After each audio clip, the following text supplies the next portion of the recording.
My first solo indie project is deep in the I just need to make all the things phase. And as a result, I have about 6 months worth of new cool things I've added to the game that I'm yet to share on YouTube. So I'm just gonna share like almost all of them in one go. I don't have time to edit like 5 different videos, so instead we're just cramming them all into one and just kind of like speed running this devlog. Let's go! So Feed the Deep is a tense and dark game about underwater cave diving. So obviously having a good looking diver is pretty important. My initial diver I drew super fast, and other than just looking like total it also accidentally ended up looking a bit like an Among Us character, which literally nobody noticed. The first thing I did was spend a little bit of time just making the diver a lot more like bendy, instead of just being a stiff capsule floating through the caves. And this, of course, went about as smoothly as you might expect. Next, the art got updated. It keeps the same kind of simple shapes and that aesthetic of the game, while just like also looking way better. The next big change that I made to the game is the controls. So previously, the player's light just kind of like poked out of their head facing forwards. You simply used WASD to swim, and then you could press space to grab things near you. I decided to do some experiments though, using the mouse to look around, and then being able to click on specific items to grab and release, and it just like instantly felt so much better. Also, speaking of the mouse, this is your allocated time to make a comment about my weird mouse. I'll wait. Anyway, this makes the game feel way more fluid and like more expressive as well. Like when you're watching someone else play the game, you can kind of visually see their thought process as they search around with their torch. Plus you get some good scares by just like being lazy and not actually looking where you're going. Oh, and also if at any point you're watching this and you're thinking, this looks pretty cool, then I have good news. The demo for Feed the Deep is available right now. You can literally go and play it for free. The demo's only going to be up for a few weeks, so be sure to jump on it and let me know what you think of the game in the comments. I should also point out that you're probably going to see things slightly out of order here. A lot of things are actually getting worked on at once, and also I'm just way too lazy to like dig way back through my source control and try and put this video together with any kind of continuity. So just consider it like an Easter egg if you see all of the things out of order. Okay, so once I had the mouse controls working, I ended up adding a simple weapon to the game as well. This is a very low ammo gun that you can use to kill the enemies you encounter, although you should try and save your ammo because like you really don't get much at all. Before, when you came across an enemy, the only thing you could do was try and avoid it. But I wanted the player to have to make like a little bit more of an interesting decision here about whether to continue avoiding it and risk running into it later, or using up some of their precious ammo. The first versions of this worked by changing to a crosshair if you moused over an enemy, but then I ended up landing on a thing where you like hold down right click to aim, which I guess is kind of like iron sights in like Call of Duty and stuff, and then you hold left click to shoot. So like your hand is like shaking and it takes some time. I want it to feel like a big deal to take a shot where you have to like hold your breath and you're slowly squeezing the trigger. When you do aim the gun, it also narrows your torch, which extends how far you can see. It's kind of like how you can spam E in Lethal Company, I guess. It just gives you another little option for how you're going to search. And if you hold it down all the time, it's not very good because it's such a narrow FOV that it's kind of hard to keep track of where everything is in your head. Anyway, it just opens it up, makes it more flexible. I think it's good. Next up, I added health to the game, which like, I know, super generic, like almost every game has health. Previously, you only died by running out of air, right? So that meant if you encountered an enemy near the surface, which disorientates you by tumbling the camera, there wasn't any actual consequences for getting hit, like you just swim back and reset your camera. So with the health, it means you just have to make sure you don't take too many of those hits. It gives you like an extra dimension. And it also means like later on, I could have some more dangerous enemies that can just take off more health. Next up, we can talk about water. I mean, the whole game is underwater, but other than there being like some tiny bubbles, it doesn't feel very watery, right? So I added this dynamic splashy water at the top that reacts to movement. Really simple, like it's such like a small thing, but you know, I think it's important that it feels like it's water and not just like a plane. And this also kind of reminds me of something else I worked on once. Whenever we showed this game to people outside of the company, they're just like, really? Next up, to keep on helping with the whole water thing, the rocks in the background now distort and move around like you're viewing them through like a thin layer of water. This is all done using the Unity shader graph, which looks like this huge hot mess right here. Like, I think if you look at this and you see how unorganized it is, this kind of gives you some insight into what my code base looks like. But basically the idea is we generate two sets of noise and we kind of offset and overlap them, and then we use that information to distort the background. There's also a second layer here, which is a mask that gets hit by light. So this just adds like another little extra bit of depth to that back rock texture, because the rock texture is so simple, and this just gives it a little bit something extra. And so speaking of the rock texture, we can start adding more than just the one.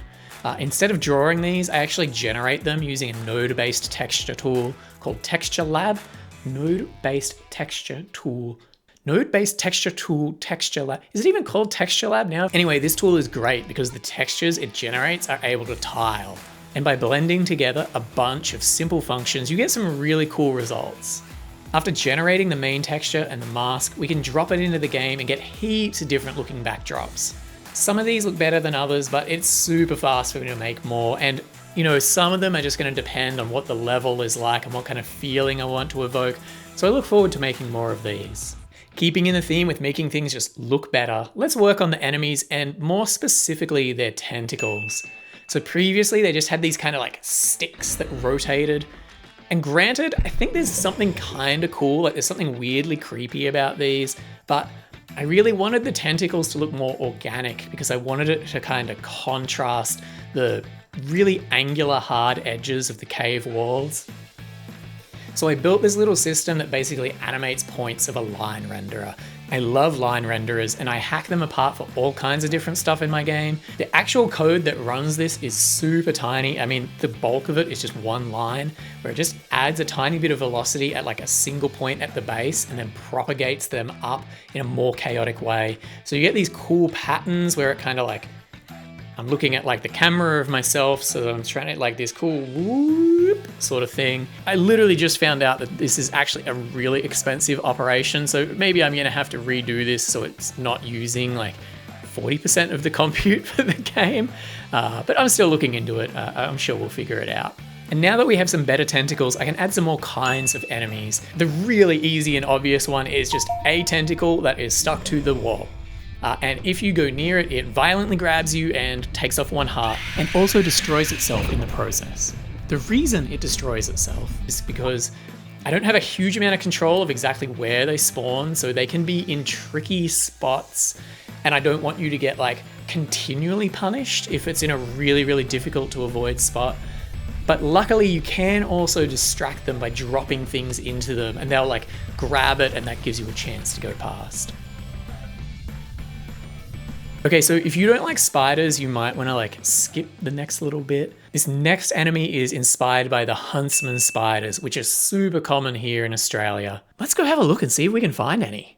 So the reason that these guys are like so terrifying isn't because they're dangerous. They're not dangerous at all. But what they do is like they'll be super motionless and then all of a sudden they'll just like dart off really, really fast. Yeah, totally harmless, but they're terrifying and a lot of people are scared of them, and that makes sense to me.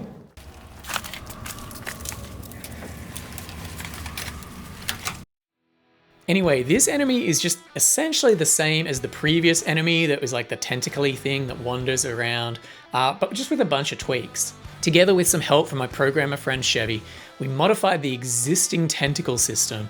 So instead of kind of like waving around in a random spot, it just kind of like connects two different points, right? And then we apply an offset defined by a curve, and that gives it the kind of like that bend in the leg. Again, even though it's totally just a line renderer.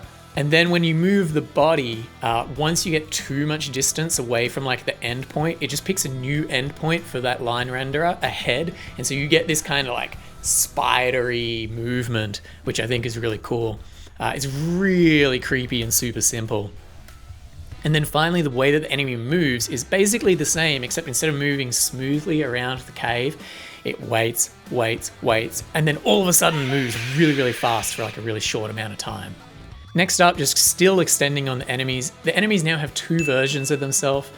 So when they're this flashy color, one hit kills them with the gun. Super simple. But when they're this dark, scaly version, it's basically like armor, right? So when you hit them, they scuttle away to a deep part of the cave, and then they're the fleshy version. So it's basically like armor and it needs 2 hits. Just making enemies is kind of a bummer though, so I also wanted to add some friendly fish. If you think I did something smart here and did some kind of Boyd's flocking behavior, then A, I probably think you're new here and haven't seen much of how I make games, but also I'm flattered. I like that you think that I am smart enough to do that. But the way that they work is so basic. Like they just pick like a little random direction to do a little pulse in, and if they get too far away from their home point, they just go back towards the home point, and then that's basically it. And then if you swim near them, they just swim away from you 4 times faster before switching back to their previous behavior. It's so simple, but I think they're pretty cool. There's also a fun trick here I like to do for randomizing the colors of the fish. So the possible colors are defined by a gradient. So when the fish is created, the game just picks a random point along the gradient and sets the fish to that color. And then you just have like a tiny sliver at the end of the gradient that's a different color. And that way you really occasionally get like a rare blue fish or something. It's just fun. Also, fun fact, these fish are directly inspired by the fish that are in the waterfalls in Hinchinbrook Island, which is the hike that is always in the background here, always behind me. So yeah, they're called jungle perch, I believe, and they're in these like incredible, like these crystal clear lakes, and they're so friendly, they would come and like swim up to you and like be like kind of all around you. So yeah, I really like those fish, so that's why they're in the game now. I'm like getting so excited as I talk about it that like, oh, I like just dropped my thing. Oh, okay, so this next one is a big one, and it could use its own video if I had the time to make more videos, but there simply is no time, and that is expeditions. So I originally had this idea that the game would always be the same, but you would pick different loadouts and equipment from the start. It's like Dome Keeper, right? Like I stole the idea from Dome Keeper. But as I added more stuff, it started to feel like I would have more freedom to have more kind of wacky things to explore and discover by actually arranging it as like a set of levels. And so every level is still procedurally generated, pretty replayable, I think, but structurally the game is made up of these different levels that you can unlock. I guess kind of think about it like if it was something like Dome Keeper, and instead of being like, oh, I want the mega map and I want like the sword dome and I want the assessor, it's like more like a series of challenges. And so it's like, oh, they're like challenge 4 is essentially that loadout. But it means I can have some like really different mechanics and twists to the game where I don't think like it would work if you just picked your own loadout. Like it might break itself. There's one where like literally the idea of oxygen is not a thing anymore, which, you know, is pretty big change to the game. You know, I think that these expeditions are going to just give me a lot more creative freedom and just make things a lot more interesting. And it's also, you know, it's nice when you start to diversify away from your initial source inspiration. There's also some small bits of story here that play out as you dive down into the caves. So fun fact, all of the caves are like really deep under the ocean kind of thing. So that means it's not really scuba diving, it's kind of closer to saturation diving, which is why that's the excuse that I've come up with why there isn't really like having to deal with decompression. And part of how the story plays out, there's these journal entries that you can find. I'm really excited about the journal entries. They're all being written by like an actual writer, so not me. I'm definitely not an actual writer. I am getting like bits and pieces of help on this solo game. I still call it a solo game because I'm doing like over 90% of the work. But you know, like I'm getting the soundtrack by Cedar Jones, I have a writer helping me, I have Chevy helping me with some code. It's so good though, because like, it just means that stuff's gonna be actually good. Because if I tried to do the soundtrack actually solo, you're not gonna wanna listen to that. Barkley, what are we doing, mate? Hang on, let's put you in the video. Also, say hello to my new puppy, Barkley! Barkley! This is Barkley. It's very hard to get him in shot because he's very squirmy. He's 13 weeks old. Barkley told me that if you don't wishlist the game and subscribe and comment and all that, he will be very sad. So you wouldn't want that, would you? Do those things. Yay, BARKLEY! Okay, so what are some of these different like items and loadouts and twists that I mentioned in the expedition section? Well, the first really big one I wanted to do was bombs. Bombs are cool. I mean, quite a few people had suggested being able to have destructible terrain with either a drill or a bomb. That was something that I didn't want to put in every single level because it really changes it so much. Like, it becomes less about navigating and getting lost in a maze and more about like kind of making your own path through. But it's awesome. I just don't want it to be the only thing you do. And one of the good things about the whole expeditions thing is I can make a really specific kind of like level generation rule that creates like areas where bombs really make sense. And in fact, in a lot of times, bombs are actually required. So you get like entire new areas actually open up by using the bombs. And yes, the bombs do chain react and they do kill enemies and they do kill you as well. So have fun. Another really simple item I added is a scanner, which is just useful for finding stuff, right? It scans, you find stuff. It can also be upgraded to mark enemies. And that's really fun because the level that's in, there are all these like key items that are really difficult to find or can be really difficult to find, especially the first time you play it. In the same level as the scanner, you can also find an unpowered map station and it loads up a mini map for the area. It uses the fog of war and everything. That's fun. And so then I'm adding like these terminals, right? And every time like they just get crazier and crazier. So I added this terminal that's like this remote drone that you can control and you can, you know, actually go around and pick up things using the drone. All of these won't be just sitting at the surface necessarily as well. I've just got them there because it's easier to show it to you. And so yeah, I was really enjoying making these terminals for like both the bombs and the mini-map and the drone. And so I was like, what else could we add? In the prototype, there was like this arcade cabinet hiding somewhere. And I was like, what if the arcade cabinet had an actual game you could play? So I really quickly whipped up like some small game that has this totally unique mechanic that no one has ever heard of before. And you can actually play it and it's really fun because you are still diving while you're playing the arcade machine. And so to get a high score, like you don't just have to play the arcade machine well, like you also need enough air to be down there for long enough to play it. You also kind of need to look out for enemies because like an enemy might sneak up on you while you're playing. So even though the mini game is like pretty simple, it has like this extra layer of depth that I think is like really fun. And I liked this so much that I decided to get my good friend Leighton Hawks to make a few other arcade machines I can hide around and like he's doing some stuff. Like he's making some stuff and it's gonna be like wild to find these things. I'm really excited. Next up, I mean, I don't really know what to say about this, but you can save. Saving works now. I really didn't want to have to do this because it's just a load of work. And for a while I thought I could get away with not having it. You know, like there are roguelikes that don't have any saving like Spelunky. But for this game, the expeditions can be pretty long and they also have this kind of like play at your own pace sort of vibe. Like when I'm playing it, I feel like I play quite fast and aggressive, but other people play quite chill and methodical and safe. And it does, you know, I really like that you can play it at your own pace.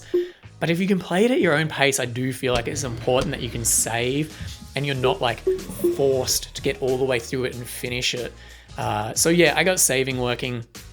I mean, I'm actually really proud of this because I'm not a programmer and I legit think that the saving system for this game is the most complicated thing I've ever written code-wise.